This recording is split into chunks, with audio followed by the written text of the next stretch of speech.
오늘 읽은 시편 7편의 말씀은 다윗의 식가yon 이렇게 소개하고 있습니다. 이 식가용이라고 하는 말은 히브리어 샤가라고 하는 말에서 파생된 말인데요.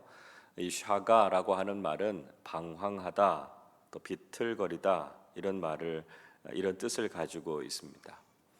그러니까 이 말은 아주 심한 정신적인 충격을 받게 된 것이죠. 그 충격에 의해서 비틀거리는 마음의 상태를 표현하고 있다, 이렇게 말할 수 있습니다. 그래서 이 노래를 가리켜서 슬픔의 노래 또는 비탄시 이렇게 말할 수 있죠. 그런데 거기에서 그치지 않습니다. 다윗은 하나님께 의로운 판단을 요청하고 있어서 이런 시를 청원시 이렇게 부르기도 합니다. 다윗은 하나님께 대적들로부터 자신을 구원해 달라 이렇게 요청하고 있습니다. 1절을 다시 한번 읽어보겠습니다. 여호와 내 하나님이여, 내가 주께 피하오니 나를 쫓아오는 모든 자들에게서 나를 구원하여 내소서. 다윗은 자신이 하나님께 피한다 이렇게 고백하고 있습니다. 우리가 좀 전에 찬송을 불렀던 것처럼 하나님께서는 믿는 자들의 피난처가 되시죠. 피할 바위가 되시는 분이십니다. 수없이 많은 인생의 대적들을 우리는 삶 속에서 만나게 되지만 우리는 피난처가 되시는 하나님이 계시기 때문에 안전할 수 있다는 것이죠. 그는 피난처 되시는 하나님께 감사하고 있습니다. 만약에 피난처가 되시는 하나님이 계시지 않았더라면 이미 그는 원수들에 의해서 찢겨졌을 것이다, 이렇게 고백하고 있습니다. 더 나아가서 다윗은 자신의 의로움에 대해서 호소하고 있습니다. 3절과 4절 말씀 보시면 이렇게 이야기하지요. 자신의 손에 죄악이 있다거나 아니면 화친을 깨고 악으로 갚았다거나 대적들에게 까닭 없이 빼앗은 것이 자신에게는 없다, 이렇게 이야기하고 있습니다. 물론 다윗은 자신이 하나님 앞에서 의롭다라고 하는 것을 말하지는 않습니다. 그 누구도 하나님의 기준에 빗대어서 의로운 사람은 없기 때문에 그렇습니다. 자, 그러면 다윗이 말하는 의로움이라고 하는 것은 어떤 것일까요? 상대적으로 세상의 악한 자들이 하는 것 같이 그렇게 죄악된 삶을 살지는 않았다는 것입니다. 세상의 악함이 자신에게는 없다는 것이죠. 만약에 자신에게 이런 악함이 있으면 자신을 멸망해도 좋다, 그렇게 이야기하고 있습니다. 5절을 보십시오. 원수가 나의 영혼을 쫓아 잡아 내 생명을 땅에 짓밟게 하고 내 영광을 먼지 속에 살게 하소서. 만약 자신에게 세상 사람들이 가지고 있는 이런 악한 모습들이 있다면 원수들이 자신의 생명을 짓밟아도 좋다는 것입니다. 자신의 영광이 먼지 속에 묻혀도 좋다, 이렇게 고백하고 있습니다. 다윗은 분명히 자신의 삶이 세상의 악한 사람들의 삶과는 다르다라고 하는 사실을 주님께 말씀드리고 있는 것이죠.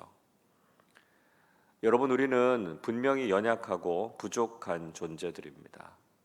그래서 우리는 그 누구도 하나님 앞에서 우리 스스로 의롭다고 당당하게 말할 수 있는 사람이 없습니다. 그러나 동시에 우리는 세상의 다른 사람들과는 달라야 한다는 것이죠. 우리의 모습이 세상 사람들과 똑같다면, 세상 사람들이 악을 행하는 것을 즐거워하고 죄악 가운데 머물러 있는 것처럼 우리의 모습도 그렇다면 하나님께서는 용납하지 않으신다는 것이죠. 적어도 우리가 하나님 앞에서 의로울 수는 없지만 세상의 악함과는 구별된 삶을 살아야 한다는 것입니다. 다윗은 재판장이 되시는 하나님을 깨우고 있습니다. 6절을 보십시오. 여호와여, 진노로 일어나사 내 대적들의 노를 막으시며 나를 위하여 깨소서. 주께서 심판을 명령하셨나이다, 이야기하고 있습니다. 다윗은 하나님께서 진노함으로 일어나실 것을 요청하고 있습니다. 왜냐하면 다윗의 대적들이 계속해서 악을 행했으니까요. 의로우신 하나님께서 진노하시고 심판을 행해 주실 것을 요청하고 있습니다. 그리고 본문은 계속해서 모든 민족들을 심판하시기 위해서 재판정에 오르고 계시는 하나님의 모습을 묘사해 주고 있습니다. 7절을 보시죠. 민족들의 모임이 주를 두르게 하시고 그 위 높은 자리에 돌아오소서, 이렇게 노래하고 있습니다. 그러니까 다윗은 지금 만국 재판정의 모습을 그려주고 있습니다. 그러니까 모든 민족들이 재판정을 중심으로 해서 이렇게 모여 앉아 있습니다. 그리고 하나님께서 그 중앙에 있는 가장 높은 자리에 재판장으로서 지금 오르고 계시는 것이죠. 이 그림은 모든 민족과 나라를 심판하시는 하나님의 권위, 하나님의 위엄이 무엇인가 하는 것을 분명히 보여주고 있습니다. 그 재판정에서 다윗은 하나님의 의로운 심판을 요청하고 있습니다. 8절 말씀 같이 한 번 더 읽어보겠습니다. 여호와께서 만민에게 심판을 행하시오니 여호와여 나의 의와 나의 성실함을 따라 나를 심판하소서. 다윗은 만민을 심판하시는 하나님, 그 하나님을 고백하고 있습니다. 그리고 하나님께서 자신의 의와 성실함을 따라서 자신을 심판해 달라 이야기하고 있죠. 그는 의로우신 재판장이신 하나님에 대해서 분명한 신뢰를 갖고 있었습니다. 9절 말씀에서 이렇게 노래합니다. 악인의 악을 끊고 의인을 세우소서. 의로우신 하나님이 사람의 마음과 양심을 감찰하시나이다 노래하고 있습니다. 하나님은 어떤 분이십니까? 악인의 악을 끊으시고 의인을 세우시는 분이십니다. 하나님께서는 사람의 마음과 양심을 살피시고 감찰하시는 분이시죠. 그래서 사람이 아무리 자신을 감추려고 해도 그렇게 할 수 없다는 것이죠. 하나님께서 선악간의 모든 것을 다 드러내시고 판단하시는 하나님이시라는 것입니다. 그 하나님께서 가장 공정하고 의로운 판단을 내려주실 것을 지금 구하고 있는 것이죠. 다윗은 그 의로우신 재판장이 되시는 하나님께서 자신의 방패가 되시고 구원이 되신다 고백하고 있습니다. 10절 말씀 같이 한번 읽어보겠습니다. 나의 방패는 마음이 정직한 자를 구원하시는 하나님께 있도다. 비록 대적들이 많고 원수들이 많지만, 그래서 힘겹고 어려운 일들을 경험하게 되지만 다윗은 정직한 자를 구원하시는 하나님을 신뢰했습니다. 그래서 하나님께서 자신을 지키시는 방패가 되신다는 것이죠. 하나님이 악한 사람들로부터 구원해 주시는 구원자가 되신다 하는 것이죠. 여러분, 이 고백이 우리 그리스도인들에게는 큰 힘과 소망이 됩니다. 우리가 삶을 살아가는 동안 끊임없이 우리를 힘들게 하고 어렵게 하는 악한 세력들이 있습니다. 우리를 해치려고 하고 믿음의 길을 가로막는 존재들이 있죠. 그러나 하나님께서 우리의 방패가 되어 주셔서 우리를 지켜주실 것입니다. 마음이 정직한 자를 구원하시는 하나님을 우리는 날마다의 삶 속에서 경험하게 된다는 것이죠. 우리가 오늘도 그 하나님을 찾고 그 하나님을 의지하는 삶을 살아가야 한다는 것이죠. 다윗은 계속해서 매일 분노하시는 하나님, 이렇게 고백하고 있습니다. 11절 말씀 같이 읽어보겠습니다. 하나님은 의로우신 재판장이시며 매일 분노하시는 하나님이시로다. 다윗은 하나님을 가리켜 의로우신 재판장이시다 다시 한번 고백하고 있습니다. 그런데 그 하나님이 매일 분노하시는 하나님이시다 이렇게 표현하고 있습니다. 하나님께서 왜 매일 분노하실까요? 하나님이 다혈질이시기 때문입니까? 하나님께서 화를 참지 못하시는 분이시기 때문입니까? 그렇지 않습니다. 하나님께서 매일 분노하시는 이유는 사람들이 매일 죄를 짓기 때문에 그렇습니다. 죄악이 너무 깊은 거죠. 너무나 많기 때문에 그렇습니다. 하나님은 죄를 바라보시면서 진노하시는 하나님이시죠. 죄를 그냥 지나칠 수 없는 겁니다. 매일매일 사람들이 짓는 죄가 너무 많으니까 하나님께서 그 죄에 대해서 분노하지 않으실 수 없다는 것이죠.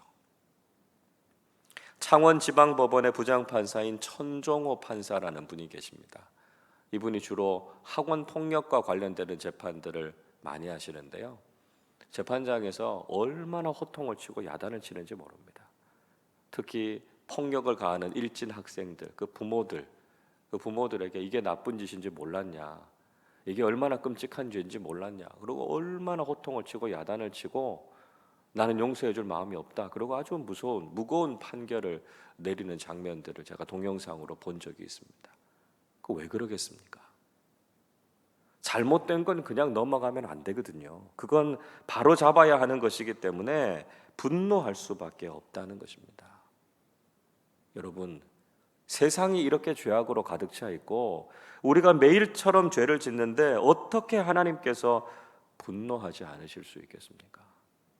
하나님께서 왜 이렇게 진노하시느냐고 불평할 것이 아니라 우리가 죄악 가운데 살았음을 회개해야 되는 것이죠.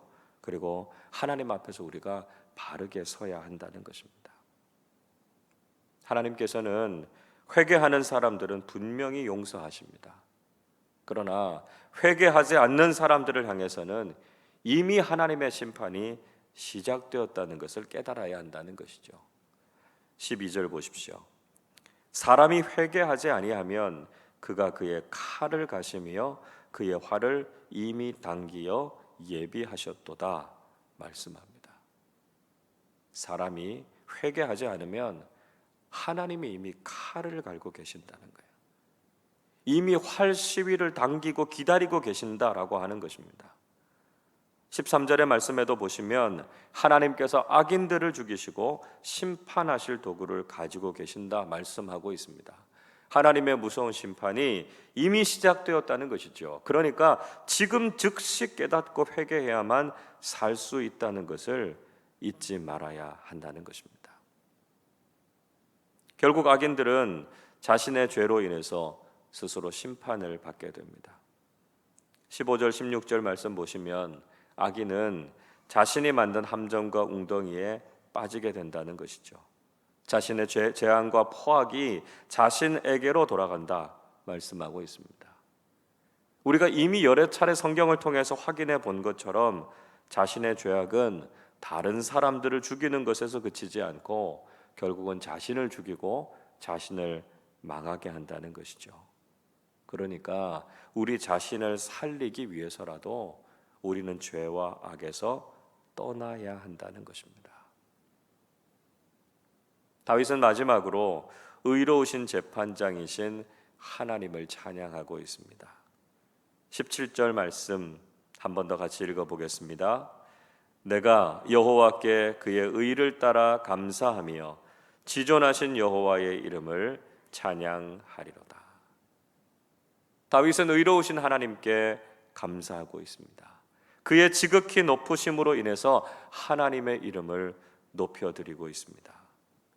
우리도 불의하고 악한 세상을 살아가고 있지만 의롭고 공정하게 판단하시고 심판하시는 하나님이 계신다는 것을 기억해야 한다는 것이죠.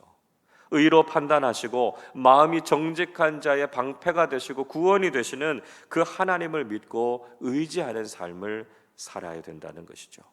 오늘도 의로우신 재판장 되시는 하나님 앞에서 그리스도인답게 의롭고 바른 길을 걸어가는 우리 모두가 되시기를 주님의 이름으로 축원합니다. 기도하겠습니다. 공평과 정의로 세상을 다스리시고 의롭게 판단하시는 하나님 아버지, 우리가 악한 세상을 살아가고 있지만 모든 것을 심판하시는 하나님이 계심으로 낙심하거나 절망하지 않게 하심을 감사드립니다. 우리가 불의하고 억울한 일들을 경험할 때 마음이 상하고 답답할 수 있지만 죄와 악을 향해서 매일 분노하시고 바르게 심판하시는 하나님이 계심을 믿고 의지하게 해 주시옵소서.